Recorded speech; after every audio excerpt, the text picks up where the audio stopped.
प्यारे बच्चों, सुप्रभात। आज हम विधान पाठ्यक्रम में जूझ कहानी पढ़ेंगे। यह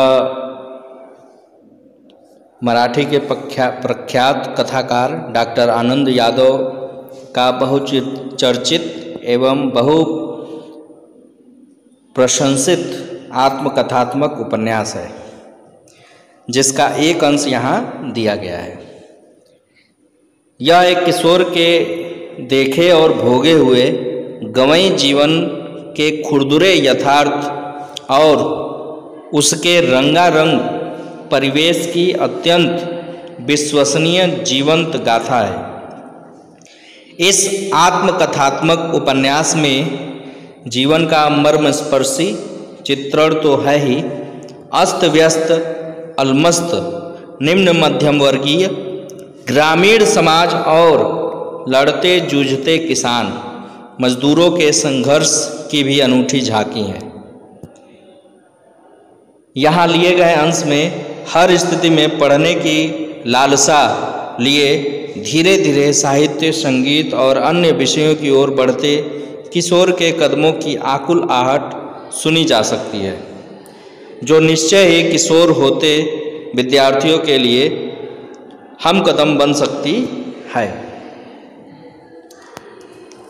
यह जो जूझ पाठ है आनंद यादव जी का, यह इनकी स्वयं की ये अपनी कहानी उपन्यास के रूप में लिखे हुए हैं। अपनी कथा को किस तरह वो बचपन में पढ़ाई के प्रति जूझते रहे और जूझते हुए उन्होंने अपनी पढ़ाई पूरी की, जो अन्य विद्यार्थियों के लिए एक प्रेरणा का काम बन सकती है कि संघर्ष करने वाले किस तरह संघर्ष करते हुए अपनी पढ़ाई पूरी कर पाते हैं।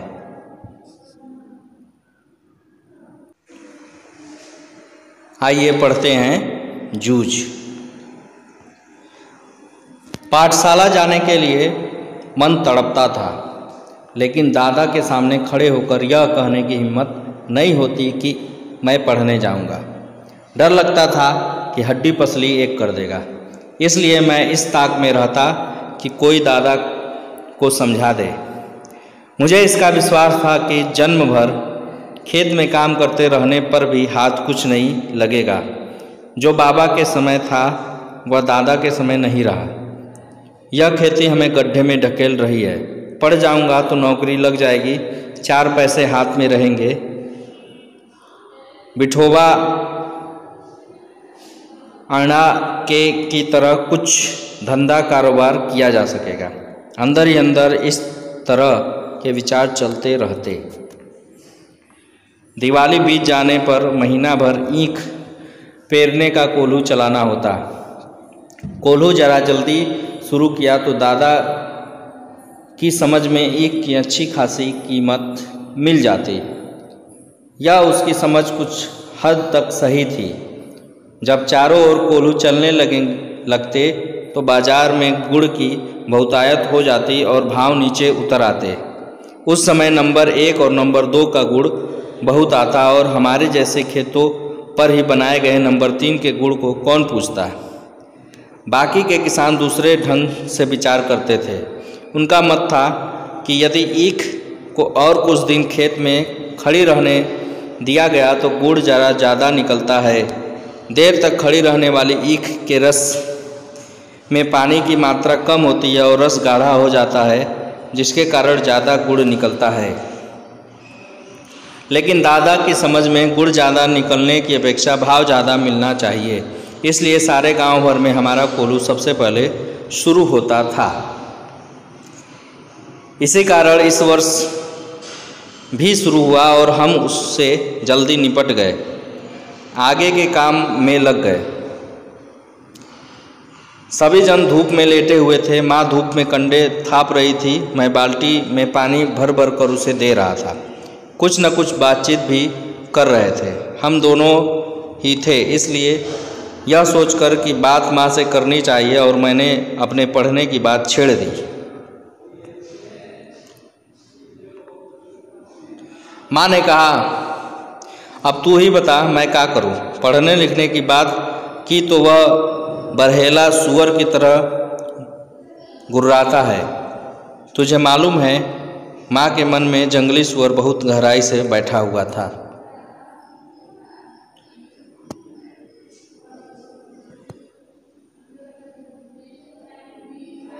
अब मट्ठा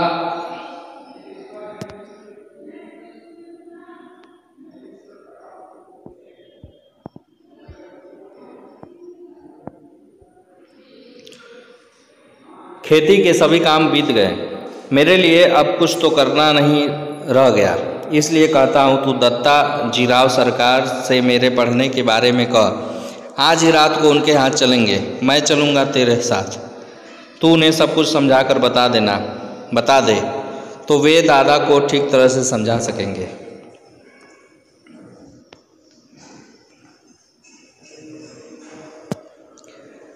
ठीक है चलेंगे। माँ ने हाँ तो की, लेकिन अंदर से माँ के स्वर में उदासी थी। मुझे भी मालूम था कि इतना करने पर भी कोई लाभ नहीं होगा, लेकिन वह मेरा मन रखने के लिए जाने को तैयार हो गई। मेरी तड़पन वह समझती थी। 7वीं तक पढ़ाने की उसके मन में तैयारी थी, लेकिन दादा के आगे उसका बस नहीं चलता था। रात को मैं और माँ दत्ताजीराव देसाई के यहाँ गए। माँ ने दीवार के सहारे बैठकर दत्ताजीराव से सब कुछ कह दिया। वे भी इस बात से सहमत हो गए। माँ ने यह भी बताया कि दादा सारे दिन बाजार में रखमाबाई के पास गुजार देता है, खेती के काम में हाथ नहीं लगाता है। माँ ने देसाई को यह विश्वास दिला दिया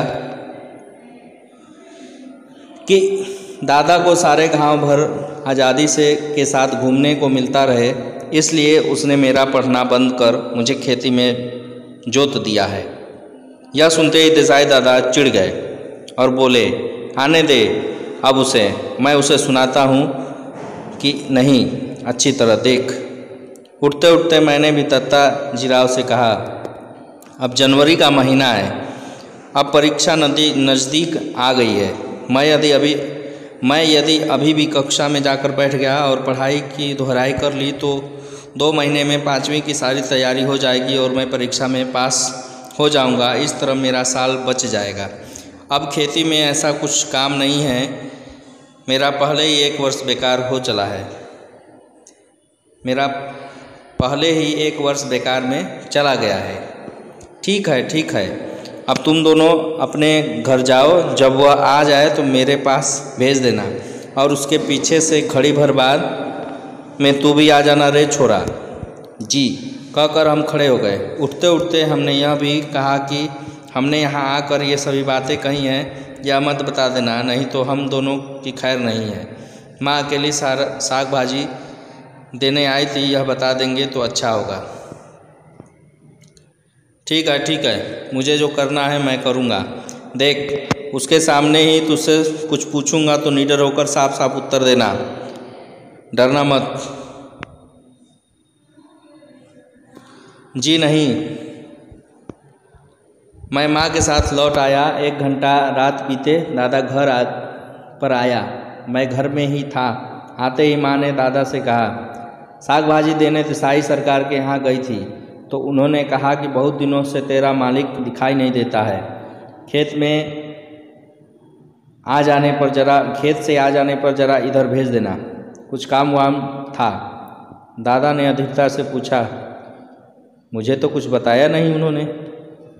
तो मैं हो आता हूँ, तब तक तुम रोटियां सेक ले। गड़पा आए तो उसे खेतों पर भेज देना पहले ही। दादा तुरंत उठ खड़ा हुआ। देसाई के बाड़े का बुलावा दादा के लिए सम्मान की बात थी। आधा घंटा बीतने पर माँ ने मुझसे कहा कि अब तू जा, कहना जीम ने बुलाया है। अच्छा, मैं पहुँचा तो सरकार मेरी राह देख रहे थे। क्यों आया रे छोरे? दादा को बुलाने आया हूँ, अभी खाना नहीं खाया है। बैठ थोड़ी देर, अभी तो आया है वह मेरे पास। जी मैं बैठ गया। धीरे धीरे दत्ताजीराव पूछने लगे, कौन सी में पढ़ता है रे तू? जी 5वीं में था कि तू अब नहीं जाता हूँ। क्यों रे? दादा ने मना कर दिया है, खेतों में पानी लगाने वाला कोई नहीं है। क्यों रत्नप्पा? हाँ जी। फिर तू क्या करता है? सरकार ने दादा से जिरह करना शुरू किया तो सारा इतिहास बाहर निकल आया। सरकार ने दादा पर खूब गुस्सा किया। उन्होंने दादा की खूब हजामत बनाई।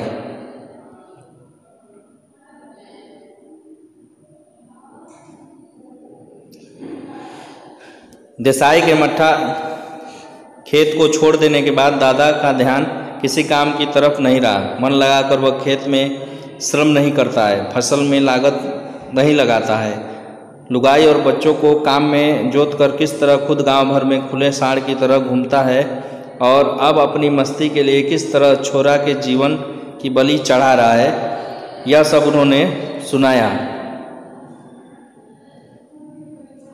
दादा के हरेक तर्क को दत्ताजी राव ने काट दिया और मुझसे कहा, सवेरे से तू पाठशाला जाता रह, कुछ भी हो पूरी फीस भर दे उस मास्टर की, और सुन और मन लगाकर पढ़ाई कर और किसी भी तरह साल नहीं मारा जाए, इसका ध्यान रख। यदि इसने तुझे पढ़ने नहीं भेजा तो सीधा चला आना इधर। सुबह शाम जो हो सके वह